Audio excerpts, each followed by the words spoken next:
ರಾಜ್ಯದಲ್ಲಿ ಮತ್ತೆ ಆರಂಭವಾಗುತ್ತಾ ಧರ್ಮ ಯುದ್ಧ. ಸಿದ್ದು ಸರ್ಕಾರದ ವಿರುದ್ಧ ಬಿಜೆಪಿ ರಾಮಬಾಣ ಪ್ರಯೋಗ. ರಾಮನಗರ ಹೆಸರು ಬದಲಾಯಿಸಲು ಡಿಕೆ ಶಿವಕುಮಾರ್ ಮನವಿಯನ್ನ ಮಾಡಿಕೊಂಡಿದ್ದಾರೆ. ಸಿಎಂ ಸಿದ್ದರಾಮಯ್ಯ ಭೇಟಿಯಾಗಿ ಮನವಿ ಮಾಡಿದ್ರು ಡಿಕೆ ಶಿವಕುಮಾರ್. ರಾಮನಗರವನ್ನ ಬೆಂಗಳೂರು ದಕ್ಷಿಣ ಅಂತ ಬದಲಿಸಲು ಪ್ಲಾನ್ ಮಾಡಲಾಗ್ತಾ ಇದೆ. ಡಿಸಿಎಂ ಡಿಕೆ ಶಿವಕುಮಾರ್ ತೀರ್ಮಾನಕ್ಕೆ ಬಿಜೆಪಿ ನಾಯಕರು ಆಕ್ರೋಶವನ್ನ ವ್ಯಕ್ತಪಡಿಸ್ತಾ ಇದ್ದಾರೆ.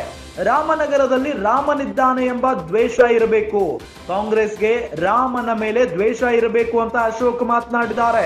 ರಾಮನ ಮೇಲಿನ ದ್ವೇಷಕ್ಕೆ ಬದಲಾವಣೆಗೆ ಹೊರಟಿದ್ದಾರೆ. ಅಲ್ಲದೆ ಹೆಸರು ಬದಲಾವಣೆ ಹಿಂದೆ ರಿಯಲ್ ಎಸ್ಟೇಟ್ ಮಾಫಿಯಾ ಕೈವಾಡ ಇದೆ, ರಿಯಲ್ ಎಸ್ಟೇಟ್ ಕುಬೇರರನ್ನ ಬೆಳೆಸುವ ದುರಾಸೆ ಅಂತ ಅಶೋಕ್ ಅವರು ಮಾತನಾಡಿದ್ದಾರೆ.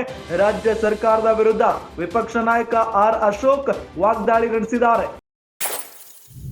ಗಮನಿಸ್ತಾ ಇದ್ದೀವಿ, ರಾಜ್ಯದಲ್ಲಿ ಪದೇ ಪದೇ ಧರ್ಮ ಯುದ್ಧ ಆರಂಭ ಆಗುತ್ತಲೇ ಇರುತ್ತೆ. ಈಗಲೂ ಕೂಡ ಸಿದ್ದು ಸರ್ಕಾರದ ವಿರುದ್ಧ ಬಿಜೆಪಿ ರಾಮ ಬಾಣ ಪ್ರಯೋಗವನ್ನ ಮಾಡಿದೆ.